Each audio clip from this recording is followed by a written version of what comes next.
lang gi daf ci bari ñoo xam ni ay candidat fandos lañu parce que candidat Macky Sall lañu bari nañ te li ma leen wax bu ñu duggee ci campagne bi di ngeen xam ni ay candidat Macky Sall lañu. ñu ngi leen di nuyu di leen jaajëfal yéen ñuy suivre chaîne bi di Xalaat TV ñu leen di dalalaat ci seen jàngatu bés bi tey dañuy ñëw ci suñu 8e numéro VAR pour ñi ko xamul chaîne bi dañoo am benn rubrique VAR boo xam ni dañ ko jagleel politiciens yi dem ci askan bi dig leen benn projet benn gis-gis benn offre politique ne lii lañ fi bëgg jëlee mu barik mu néew am ñu leen ci gëm bu voté leen ndekki ci suuf ñoo ngi doon deal ak le pouvoir pour sàcc ndax sàcc lañ ko mën a tuddee détourner voix yooyu ñu leen sànni loon tay la ko pouvoir bi doon xarab démb ak barki démb maanaam da ngay mbubboo askan yu ba yegg boo demee nag ba jot ci li nga bëggoon daal di koy nag utiliser comme jumtukaay pour di ci lijjanti say affaire bopp. kenn ci ñoom tey di Pape Diop lu tax nag ñu mel ni moom ñu leen di VAR mooy même jëm yi ëllëg ñoom la ñuy bindal ay histoire yu taaru naan dañoo servir Sénégal ba dee di ko naxee génération yi ñëw ba ñu jàppe leen ay référence alors que duñu ay modèle ndax li gën a am solo ci doomi aadama te buñ ko dindee ci moom mun koo méngale ak rab wàll muy jomb am looy jombale sa bopp jomb boobu moo newul ci politiciens yi ci mel ni Pape Diop te li ci gën a garaaw mooy dañuy def li ñuy def ba noppi boole ko di wax lu dul dëgg ci ay magum jëmm yoo xam ne jamono jii yàlla lañu waroon njëkk a xalaat ndax seen wàllu wëy na ci sortie bi mujj dafa ni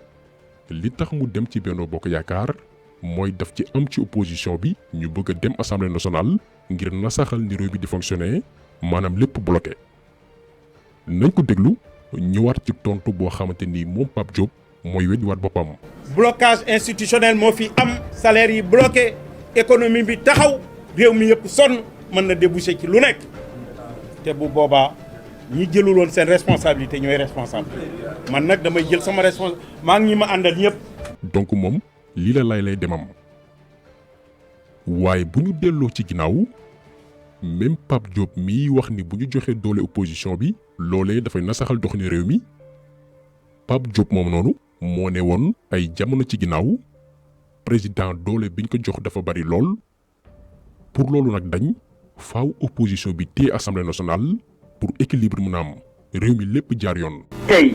dafa am président de la république dafa bari pouvoir torop maanaam ñun élire tuñu président de la république mais buur la ñuy élire. assemblée bi amul benn pouvoir.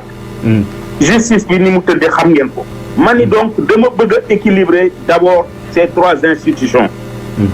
nu ma koy defee mooy pouvoir yi nekk ci président de la république dama koy wàññi. wàññi bi mooy assemblée dinañ am assez de pouvoir. pour le contrôle des actions de l'action gouvernementale.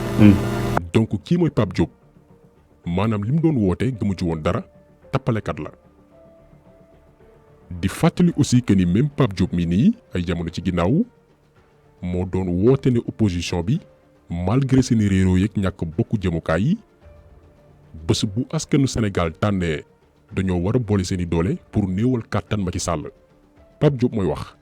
mu ne moo xam ci yenn situation yu ci mel ni deuxième tour ak yu ni mel. ñoom ñëpp ñun ñoo bokk xeex bi benn lañu ñoo bokk front bi lépp lu ñuy def ñoo ko bokk ñoo koy defandoo waaye nag du tere ñu wut ay stratégie yoo xam ni danañ fexe ba yóbbu deuxième tour Macky Sall daaneel ko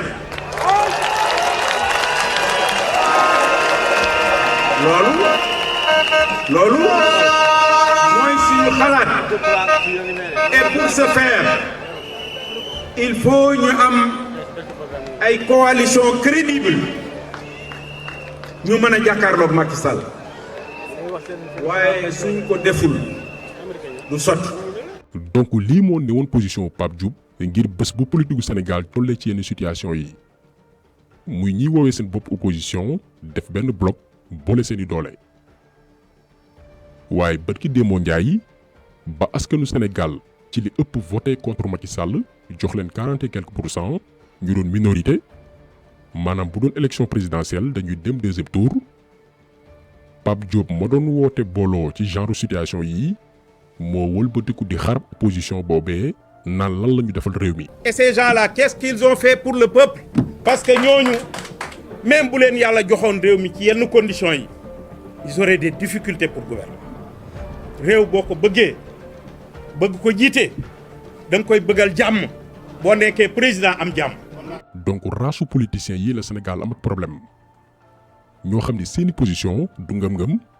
mais dafay dépendre selon fi seeni intérêt nekk bu leen pouvoir bi arrangé ñu xalamal ko bu leen pouvoir bi arrangé wul par exemple seeni mbir doxatul ñuy dal ci kawam. parce que Sénégal dañoo xeex ba am démocratie bu ngeen ko fàttalikoo président Wade dox na ci jéego yu bëree bëri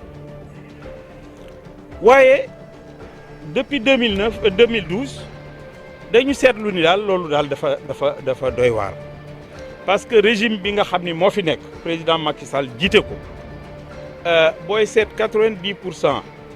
maanaam téeméer boo jël juróom-ñeent fukk yee ci demande yu ñu def pour manifester pacifiquement dañ koy tere. il faut être sérieux boo demee ba jiite réew da ngay def loo xam ni dafay jëriñ réew ma. Pape Diop mii moo doon joxañ baaraam nguuru Macky Sall parce que nee na dañoo delluloo ginnaaw démocratie bu Sénégal kii doon wax ni ku ne da ngaa war a manifester li la métti ci réew mi joxe sa xalaat te kenn du la gàllankoor tey gannaaw ba mu jaayee boppam moo wëlbatiku di taxe ñiy manifester ak joxe seen xalaat ci Sénégal ne nañu noppi bu ñu terroriser doomi aadama yi nañu may jàmm. am na ñu naan du côté du peuple. Quel est le côté du peuple? Le peuple qui a donné 82 députés à Macky Sall. Quel peuple? ñi ngi toog seen i kër li ñu am di ko séddoo ak seen njaboot nañu bàyyi nit ñi moomuñu nit ñi que ça suffit. xam nga réew mi depuis quelque temps est pris en otage par quelques personnes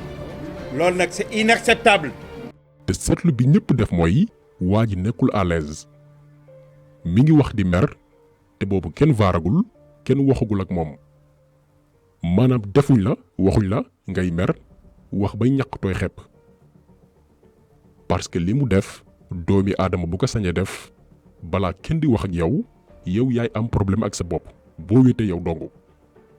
loolu la ñu naan être en conflit avec soi-même maanaam boo toogee yow dong jàkkaarloo ak seetu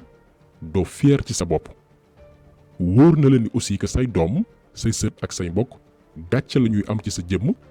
ndax amatoo benn leçon de morale boo leen di jox ci jëmi jamono maanaam da ngay xam ni yaay ki gën a yées saskan askanu njóobeen lu ci raxasoo yaa ko jël naan lii moo dal Pape Diop ba tax na buy wax ngay sentir une certaine nervosité genre tàng xol caractère bu ko ñu bari xamewul parce que conscience am moo tranquillul bu doon gor dee na waaye gàcce rayul baadoo la fan ngay xamee ni Pape Diop du nitu dara bu ñu remonté ci ginnaaw moo doon théoriser naan dafa am ay opposants yoo xam ne ay opposants wu Macky Sall lañ dañuy woote woon ci opposition bi la ñu bokk waaye Macky Sall la ñuy liggéeyal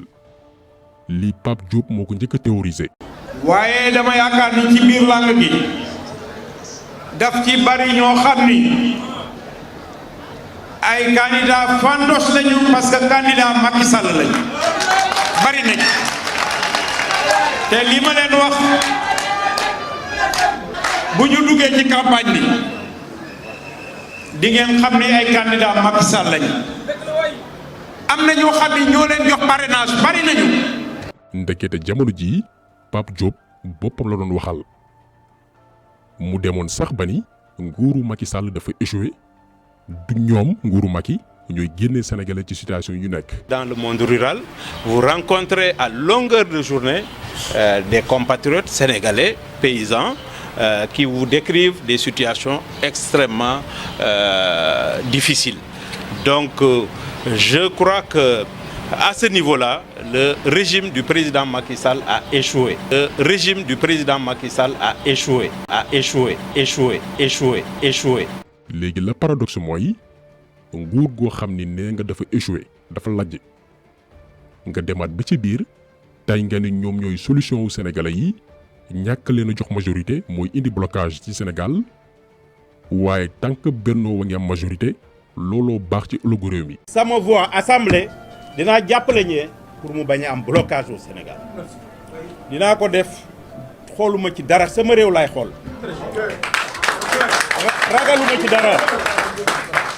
ragaluma ci dara quelques personnes yi nekk derrière des claviers là pour insulter les gens ragaluma ko man réew mi laa moo ma ñor ëllëgu réew mi moo tax ma jël décision bi. donc sans commentaire léegi magum jëmm yi nga xam ne amuñu kàddu amuñu valeur ragal yàlla newul ci ñoom ñooy taxaw tey naan dañuy jàngal xale yi lan mooy état lan mooy yorinu réew lan mooy expérience politique. dafa am ñoo xam ni à travers leur réflexion dans la presse vraiment te nekk ay mag te réew nag bu tollee foofu mag ñi dañu war a ñëw nag wax ak xale yi parce que xale yi amaguñu expérience boobu seen bëgg-bëgg rek la ñuy jiital defe ni loolu la fekk du loolu mooy yàq réew mi kon nag Sénégal ñun ñëpp ñoo ko bokk. ci kàddoom yi lañ koy jeexalee pour wax jeunes yi na mag yi ñoo yàq réew mi ñu ci mel ni Pape Diop buñ naan mag mat naa ba cim réew yow Pape Diop bokkoo ci doo modèle doo référence dugg nga ci histoire politique bu Sénégal ci anam gi mu gën a ñaawee moo tax ne jeunes yi jël seen destin ak seen ñaari loxo te bañ koo yaakaar ci mag yu mel nii ndax ñoom lii ñuy def nii yëpp ay intérêt personnel moo ko lal waxoon nañ leen ci benn vidéo ni Pape Diop homme d'affaires la laata muy dugg ci politique tey nag pour sécuriser ay business am hectares yi mu am ci réew mi bañ a fay impôt waajal avenir ay sëtam ci wàllum koom-koom moo tax muy def li lépp ñun tamit nañu sécuriser suñu avenir ak suñu aveniru doom ak sët te ngir loolu mën a am nañu xeex def lépp lu ñu mën ngir foqarti le pouvoir ci loxo ñii nga xam ne amuñu valeur amuñ jom amul lu ñuy rus bëgguñ Sénégal kon taxasoolu bi tey loolu la woon ñi leen di gërëm di leen jaajëfal di leen di daje incha allah beneen yoon ci beneen jàngat jàngit jëf